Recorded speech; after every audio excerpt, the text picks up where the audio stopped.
Olá a todos, vamos dar continuidade aos vídeos sobre as drogas anti-amiloide. Então aqui eu vou falar sobre o donanemab, sobre o mecanismo de ação, sobre o principal estudo e sobre os resultados principais.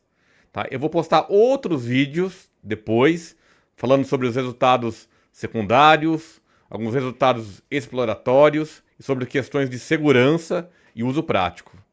Então, se você tem interesse nesse assunto, siga esse vídeo até o final. Meu nome é Fábio Porto, eu sou neurologista, tenho formação em neurologia cognitiva e do comportamento.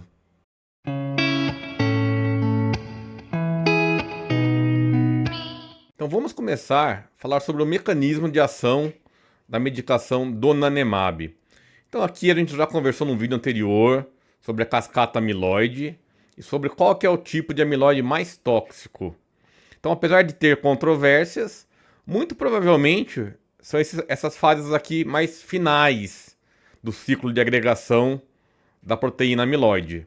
Então, as protofibrilas e as fibrilas insolúveis provavelmente são as formas mais tóxicas.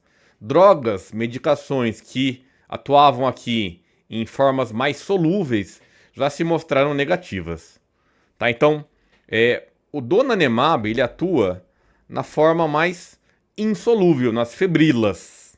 Tá? Então, o foco de ação é retirar as placas amiloides, onde já estão formadas as fibrilas. Então, aqui é o alvo do donanemab. Tá? O que é o donanemab? Ele é um anticorpo monoclonal, quer dizer, é um clone de um anticorpo, em que ele é direcionado à forma insolúvel, essa forma aqui. Né? Então, uma forma insolúvel que está presente nas placas amiloide no cérebro das pessoas que têm a doença de Alzheimer. Então, o donanemab ele se liga à placa e, por meio de uma reação inflamatória mediada pela micróglia, consegue produzir uma fagocitose. Isso vai retirando as placas amiloides do cérebro. Tá? Então a medicação ela induz uma resposta inflamatória mediada por micróglia e consegue fazer a remoção, a limpeza dessas placas amiloides que estão acumuladas no cérebro há décadas, há anos. Então o estudo do donanemab foi o Trailblazer, aos 2. Ele foi publicado ano passado no JAMA, por Sims e colaboradores. Ele é um estudo clássico, duplo cego, randomizado, controlado por placebo, multicêntrico. Ele demorou 19 meses e ele estudou pessoas com a doença de Alzheimer precoce. Então aqui, doença de Alzheimer precoce não quer dizer doença de Alzheimer pré-senil. Não foram jovens com a doença de Alzheimer. Precoce quer dizer em relação à intensidade, à fase da doença. Então foram fases leves da doença de Alzheimer. O que é a doença de Alzheimer precoce? O comprometimento cognitivo leve por doença de Alzheimer e a doença de Alzheimer na fase de demência leve. Qual que foi a dose utilizada? Nos primeiros 3 meses, 700 mg por mês e após o terceiro mês, 1.400 mg por mês por 72 semanas. A proporção do placebo para o remédio foi 1:1. E aqui, o estudo do donanemab, ele teve uma particularidade. Quer dizer, todo mundo que participou tinha a presença da proteína amiloide no início do estudo, comprovado por exames de imagem. E aí, com 24 e 52 semanas, a gente repetia os exames de imagem e, caso o valor do amiloide baixasse muito, ou menos que 11 centiloides, centiloide é a unidade de medida da proteína amiloide nesses exames, ou 2 PETs consecutivos com menos de 25 centiloides, a medicação era parada, quer dizer, era descontinuada, e a pessoa mudava para o placebo. Claro, de uma forma cega. Nem o paciente, nem o médico que fazia o estudo sabia sobre isso. Tá? Então, isso é uma forma de evitar usar uma droga anti-amiloide se não tem mais o amiloide. Faz sentido, não faz? Então, esse estudo ele é patrocinado, ele é financiado pela Lilly. né? Então, quem é a empresa, a indústria, que está desenvolvendo o donanemab. Então, aqui mostra quem foram os pacientes que foram estudados. Quais foram os critérios de inclusão? Isso daqui é importante para a gente saber como aplicar depois na vida real. Então, foram pacientes com a doença de Alzheimer na fase leve, comprometimento cognitivo leve ou demência leve, idade entre 50 e 85 anos, fase da doença, comprometimento cognitivo leve e demência leve. Então, aqui todo mundo tinha um mini exame do estado mental maior que 20. Todo mundo tinha a presença da proteína amiloide comprovada por um exame de PET. Então aqui, o valor numérico da quantificação, então em centiloides, foi maior ou igual a 37 centiloides. Tá? Então todo mundo que participou do estudo tinha 37 ou mais dessa unidade de medida. No estudo também foi feito um PET que marcou o emaranhado neurofibrilar, um PET tau, da proteína tau. E os sujeitos eles foram divididos em tercis. Então foram divididos em 3 grupos. O tercio menor, o tercio intermediário e o tercio maior. Então todas as análises foram feitas para o grupo todo e para um grupo chamado de baixo ou médio tau, que é o tercio menor e o tercio intermediário somados. Então, sempre que a gente for analisar o resultado do Trailblazer aos dois, a gente vai ver que o resultado tá para todo mundo e pro tercio inferior e médio, que a gente vai chamar de baixa ou média deposição da proteína tau. O fenótipo ele não tem uma descrição, quer dizer, todo mundo tinha a forma amnésica da doença, mas a grande maioria dos pacientes, até por uma questão de prevalência, provavelmente deveria ter a forma amnéstica. E já falando aqui dos desfechos primários e secundários, qual que foi o desfecho primário? O desfecho primário é o principal resultado do estudo. Então ele usou essa escala chamada IADRS, que é Integrated Alzheimer's Disease Rating Scale. Essa escala ela soma uma escala cognitiva, o ADAS-Cog13, uma escala clássica em estudos de doença de Alzheimer, com uma escala funcional. Então, o AIDL, né, que é o Instrumental Activities of Daily Living. Tá? Então, é uma escala cognitiva e uma escala funcional. Então, é a soma dessas duas escalas. Então, aqui a escala ela vai de 0 a 144. Scores menores indicam pior cognição. Quanto menor o número, pior.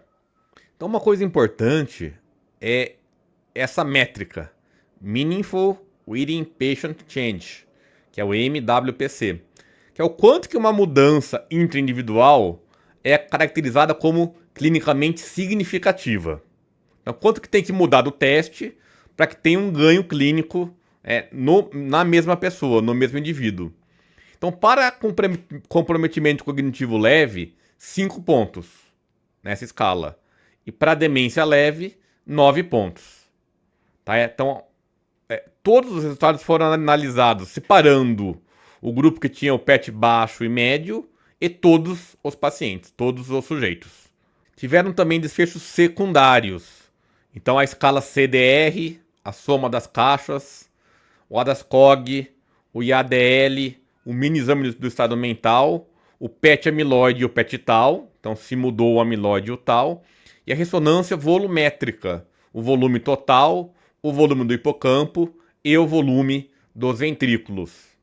Teve também desfechos exploratórios, tá? Então desfechos que não estão tão estabelecidos, mas que foram investigados para a gente ter uma ideia até de estudos futuros, do que pode acontecer e para dar suporte para a ação da medicação. Então, dos desfechos exploratórios, a p-tau 217 plasmática, a progressão global ou categórica do CDR, a progressão pela soma das caixas e o atraso clínico na progressão pela escala IARDS e o CDR soma das caixas. Tá? A gente vai falar em um vídeo de uma maneira mais detalhada sobre esses desfechos exploratórios. Então aqui está a caixa do estudo. Então foram randomizados 1.736 sujeitos, e no grupo do donanemab 860, no grupo placebo 876, e após aqui as perdas, no final ficaram 622 no grupo donanemab e 698 no grupo placebo, tá? Então, de todo mundo que recebeu a medicação, 860 sujeitos. De todo mundo que recebeu placebo, 876. Então aqui a gente já está vendo os resultados. Aqui são os dados demográficos. Quem foram os sujeitos que foram estudados? Então teve uma boa aqui divisão entre homens e mulheres. Está um pouco mais de mulher. Lembrar que a doença de Alzheimer é um pouco mais prevalente em mulheres. A idade média, ó, 74, 73 anos. E a grande maioria dos sujeitos eram brancos, tá? Então esse estudo foi feito em locais dos Estados Unidos e da Europa. Então um predomínio aqui de brancos. Uma outra característica demográfica são sujeitos com mais de 13 anos de escolaridade, ó. Então 70% mais ou menos em todos os grupos. Tá? Isso mostra que essa população ela não é a população mais prevalente nos estudos brasileiros, por exemplo. Uma população de predomínio branca e com uma escolaridade alta. Aqui, o ApoE é um gene de risco para a doença de Alzheimer e também um gene de risco, especialmente o alelo epsilon 4, para efeitos colaterais com o tratamento com o donanemab, com as drogas anti-amiloide. Então aqui a gente vai ver ó, que a presença de um alelo epsilon 4 ó, aconteceu mais ou menos em 53, com 26, dá 79, aqui 80, 80 e 83% em alguns quebradinhos, né, dos sujeitos. Então, a gente está falando de um estudo de doença de Alzheimer. Ter uma maior prevalência do gene de risco da doença de Alzheimer é esperado, é uma coisa que a gente não deve se surpreender. Um outro ponto que a gente vê aqui, que mais ou menos ó, 50%, um pouquinho mais, dos sujeitos estavam usando alguma medicação para a doença de Alzheimer, ou os inibidores da acetilcolinesterase ou a memantina. Tá? Então, o estudo mostra que na vida real, grande parte desses pacientes com fases leves da doença de Alzheimer são tratados, o que é esperado também. Aqui, a gente está vendo a categorização diagnóstica. Então, ó, em torno de 20, né, perto de 20% dos sujeitos, de 15 a 20, eram comprometimento cognitivo leve, e a grande maioria, ó, 80%, um pouquinho mais, dependendo aqui do grupo, demência leve. Tá? Então, nesse estudo, 80% para arredondar, tinham demência leve por doença de Alzheimer. E aqui o CDR categórico, que pode ser 0, meio ou 1, aqui é uma raridade T2, tá? Então a maioria era uma fase leve, CDR meio. Então aqui ó, 65%, 60% mais ou menos, dependendo do grupo. Tá? Então aqui, para a gente se resumir, a grande maioria dos sujeitos, demência leve, mas na escala de CDR, meio, o que é demência questionável. Tá? Então uma fase leve da doença de Alzheimer. Então aqui a gente está vendo os exames de imagem. A gente vai focar nessa linha aqui, ó, que é a linha do PET amiloide. Então lembra que a gente comentou que para ser considerado como positivo, como tendo deposição amiloide, tinha que ter mais de 37 centiloides. Então aqui é a média, ó, próxima de 100 em todos os grupos. Tá? Então aqui de forma inquestionável os sujeitos tinham deposição amiloide. Então vamos ver os resultados. Só para relembrar, todos os resultados foram divididos entre sujeitos de medicação e de placebo e pela taxa de deposição de tau. Então primeiro a gente vai falar sobre os sujeitos com baixo, médio tau, que foram aqueles que estavam no tercio 1 e 2 da deposição de tau, e depois a gente vai falar de todo o grupo, ok? Então aqui a gente está vendo o desfecho principal, que é a IA-DRS. Tá? E a gente vai focar nessa diferença aqui. Tá? Eu vou aumentar isso para a gente conseguir ver melhor. Então aqui a gente está focando primeiro no grupo de baixo e médio tau. Tá? Então, os sujeitos mais leves, com menos deposição de emaranhados neurofibrilares. Tá? Então, a diferença aqui da escala, ela foi de 3,25 pontos. Isso alcançou significância estatística e corresponde a um alentecimento da progressão clínica em 35% aqui no final das 76 semanas. Tá? Então aqui a gente está vendo o gráfico. Em cima, quem usou o donanemab, embaixo, quem usou placebo. Ambos pioraram. Tá? A medicação, então, não conseguiu parar a piora, nem então melhorar. Quer dizer, a pontuação ela foi reduzindo em ambos os grupos, mas reduziu 35% menos em quem usou o donanemab. Aqui é todo o grupo. Então todo mundo. Quem tinha o tal baixo, médio e o grupo mais alto. Tá? Então aqui ó, a diferença foi de 2,9. Isso alcançou significância estatística. Isso representou um alentecimento de 22% na progressão ao final das 76 semanas. Tá? Aqui é para lembrar qual que seria um valor para ser considerado clinicamente significativo. Em comprometimento cognitivo leve, 5 pontos. Em demência leve, 9 pontos. Quanto que alcançou? Aqui arredondando, 3 pontos.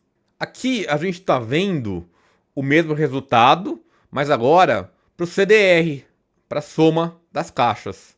Tá? Então a gente vai ver primeiro o grupo de baixo, médio, tal, e depois toda a população. Tá? Vamos ver a diferença? Então aqui o CDR no grupo de baixo e médio, tal. Então uma diferença de 0,68. Tá? Então aqui essa redução ela é positiva. Isso alcançou significância estatística. Isso representou um alentecimento da progressão em 37%. Mais uma vez, aqui a gente não está vendo que parou a progressão ou melhorou. Piorou menos. Tá? Quanto menos? 37% menos no final do estudo das 76 semanas. Quando a gente pegou a população toda, então todo mundo, não importa lá a quantidade de tal, o valor ele foi de menos 0,67. Tá? Então isso alcançou significância estatística. Isso representou uma redução da progressão ou um alentecimento da progressão de 29%. Mais uma vez aqui em cima quem usou o donanemab, quem não usou, né, o donanemab. Qual que seria aqui a métrica para alcançar significância clínica? Para comprometimento cognitivo leve, 0,98. Para demência leve, 1,63. Quanto que alcançou? 0,67. Tá? Então a gente não pode deixar de dizer que são resultados modestos. A gente vai falar mais sobre isso num outro vídeo em que eu vou explicar alguns pontos, algumas discussões, alguns pontos de vista sobre o assunto. Essas escalas, às vezes, elas não são muito pragmáticas. Então, eu vou mostrar o resultado agora para o mini exame do estado mental, que é uma escala que todo mundo já está mais acostumado e a gente consegue quantificar melhor o tamanho do efeito pela nossa experiência, pela nossa prática. Vamos ver quanto que o donanemab mudou no mini exame do estado mental? Então aqui a gente está vendo na parte de cima o resultado da mudança. Então a gente teve entre o placebo e o donanemab uma diferença de 0,48 pontos após 76 semanas. Tá? Isso alcançou significância estatística e foi uma redução da progressão de 23% aqui no grupo baixo e médio tal. Na população toda, essa diferença foi de 0,47. Quer dizer, então foi menos declínio. Isso alcançou significância estatística e representou uma redução na faixa de 16%. Então, 16% menos progressão. Então, aqui a gente está vendo o resultado que, sem dúvida, é o mais surpreendente. Será que a medicação donanemab consegue realmente retirar o amiloide do cérebro? Então, aqui em cima, ó, em azul, está o placebo. Você vê que o amiloide ficou estável. já estava muito alto, já estava no platô e ficou. E aqui é quem usou o donanemab. Você vê que teve uma grande redução da quantidade do marcador amiloide no cérebro, com 24 semanas, com 52 semanas e com 76 semanas. Aqui nesse gráfico está mostrando qual que foi a porcentagem de sujeitos que pararam precocemente a medicação porque eles conseguiram alcançar uma redução, ou um clearance, uma limpeza do amiloide. Lembrar que para esse estudo, a limpeza ou clearance, ele era 1 centiloide menor que 11 ou 2 centiloides consecutivos menor que 25, tá? Para ser positivo mais que 37, a média foi 100. Então aqui a gente está vendo, ó, com 24 semanas, então nos primeiros 6 meses, olha, mais ou menos aqui, talvez 30 e um pouquinho, 35% dos sujeitos conseguiram ter o clearance amiloide. Aqui, com 52 semanas, então mais ou menos, talvez 75, 70%. E no final do estudo, um pouco mais de 80% conseguiram ter o clearance amiloide. Então eu vou parar por aqui nesse vídeo. Eu vou postar um outro vídeo mostrando os resultados secundários, os resultados exploratórios, as questões de segurança e depois, novamente, um vídeo sobre questões práticas do uso do donanemab. Então, se você gostou desse vídeo, mande um comentário, curta, salve, me siga. Agradeço muito a atenção. Até mais.